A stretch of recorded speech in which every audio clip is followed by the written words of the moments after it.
Man is conditioned right from the beginning of his life that the world he lives in has an absolute material reality. So he grows up under the effect of this conditioning and builds his entire life on this viewpoint. All the information that we have about the external world is conveyed to us by our five senses.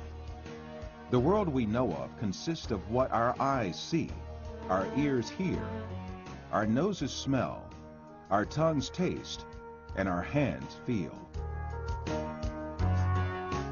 Man is dependent on only those five senses since birth. That is why he knows the external world only the way it is presented by these senses. Yet, scientific research carried out on our senses has revealed very different facts about what we call external world. The act of seeing is realized progressively. At the instance of seeing, light clusters called photons travel from the object to the eye and pass through the eye lens, where they are refracted and focus on the retina at the back of the eye. Here, rays are turned into electrical signals and then transmitted by neurons to the center of vision at the back of the brain.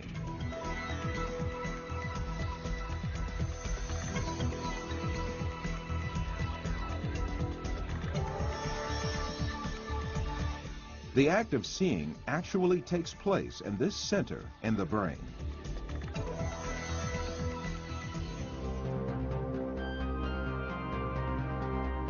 All the images we view in our lives and all the events we experience are actually experienced in this tiny and dark place.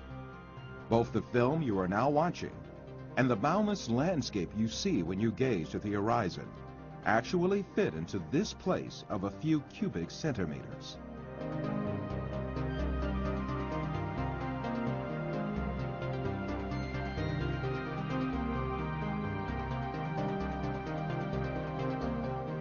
Now, let us reconsider this information more carefully. When we say we see, we actually see the effect the rays reaching our eyes form in our brain by being converted into electric signals. When we say we see, we actually observe the electrical signals in our brain. By the way, there is another point that has to be kept in mind. The brain is sealed to light, and its interior is absolutely dark. Therefore, it is never possible for the brain to contact with light itself. We can explain this interesting situation with an example. Let us suppose that in front of us there is a burning candle, and we view its light.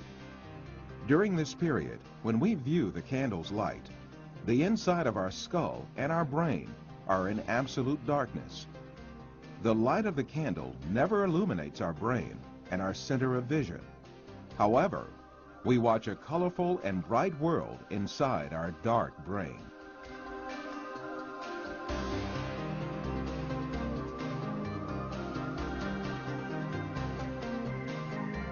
The same situation applies to all our other senses. Sound, touch, taste, and smell are all perceived in the brain as electrical signals.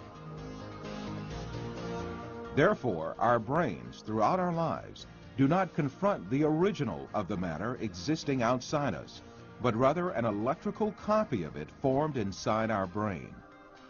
It is at this point that we are misled by assuming these copies are instances of real matter outside us.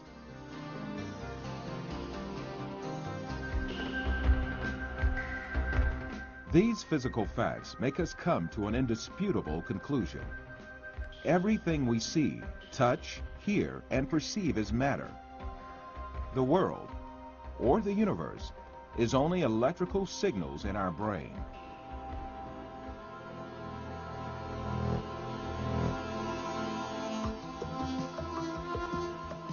For instance, we see a bird in the external world. In reality, this bird is not in the external world, but in our brain. The light particles reflecting from the bird reach our eye and there they are converted into electrical signals. These signals are transmitted by neurons to the center of vision in the brain. The bird we see is, in fact, the electric signals in our brain. If the sight nerves traveling to the brain were disconnected, the image of the bird would suddenly disappear. In the same manner, the bird sounds we hear are also in our brain.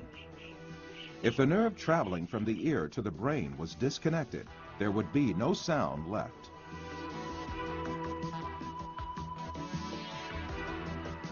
Put simply, the bird, the shape of which we see, and the sound of which we hear, is nothing but the brain's interpretation of electrical signals.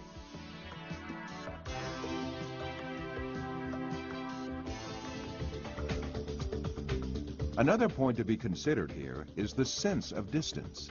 For example, the distance between you and this screen is nothing but a feeling of space formed in your brain.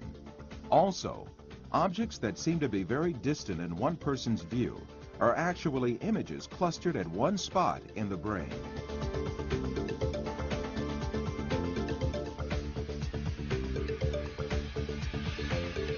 For instance, someone who watches the stars in the sky assumes that they are millions of light years away from him. Yet the stars are right inside himself and the center of vision of his brain.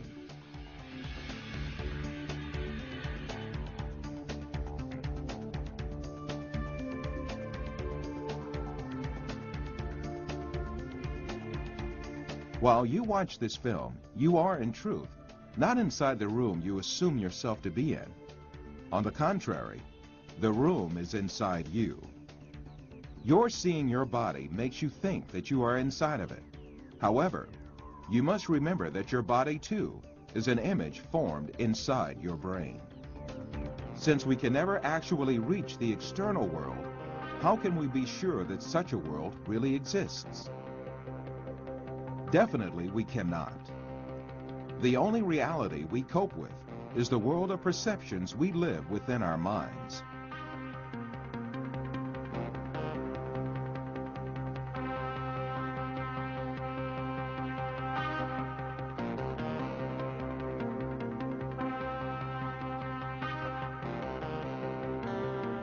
We believe in the existence of objects just because we see and touch them, and they are reflected to us by our perceptions. However, our perceptions are only ideas in our mind. Thus, objects we captivate by perceptions are nothing but ideas, and these ideas are essentially in nowhere but our mind. Since all these exist only in the mind, then it means that we are beguiled by deceptions when we imagine the universe and things to have an existence outside the mind. To imagine matter to have an existence outside the mind is indeed a deception. The perceptions we observe may well be coming from an artificial source. It is possible to see this in the mind's eye by an example.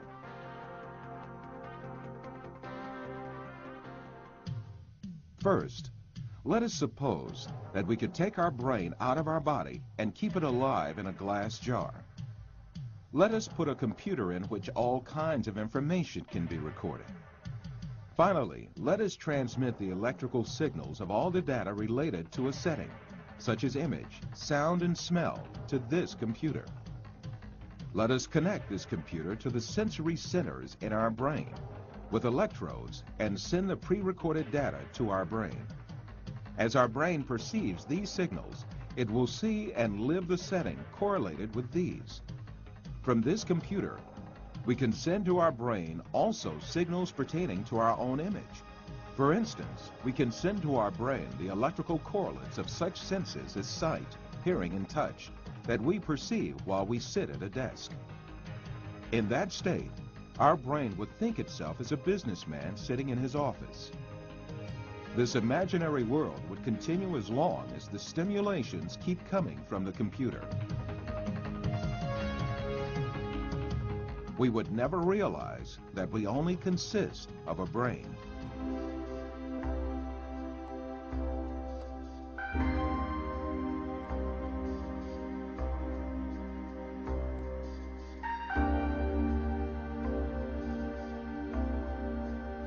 For you, reality is all that can be touched with the hand and seen with the eye. In your dreams, you can also touch with your hand and see with your eye. But in reality, you have neither hand nor eye, nor is there anything that can be touched or seen. Taking what you perceive in your dream to be material realities, you are simply deceived.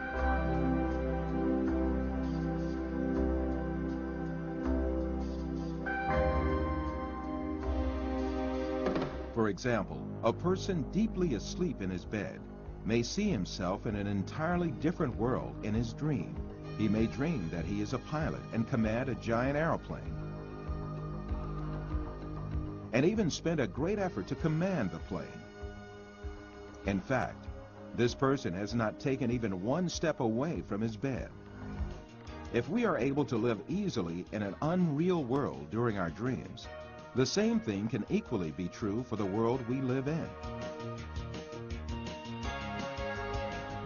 Then, what is the will that sees, hears, and perceives all other senses if it is not the brain?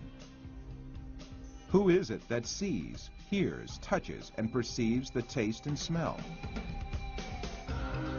Who is this being that thinks, reasons, has feelings, and moreover that says, I am me? What we call the material world is the aggregate of perceptions viewed and felt by this soul. Just as the bodies we possess and the material world we see in our dreams have no physical reality, the universe we occupy and the bodies we possess now also have no physical reality. All these facts bring us face to face with a very significant question. If the thing we acknowledge to be the material world is merely comprised of perceptions given to our soul, then what is the source of these perceptions? In answering this question, we must consider the fact that matter does not have a self-governing existence by itself, but is a perception.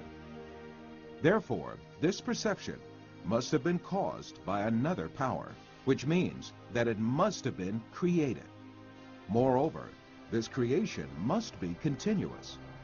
If there were not a continuous and consistent creation, then what we call matter would disappear and be lost. This may be likened to a television on which a picture is displayed as long as the signal continues to be broadcast.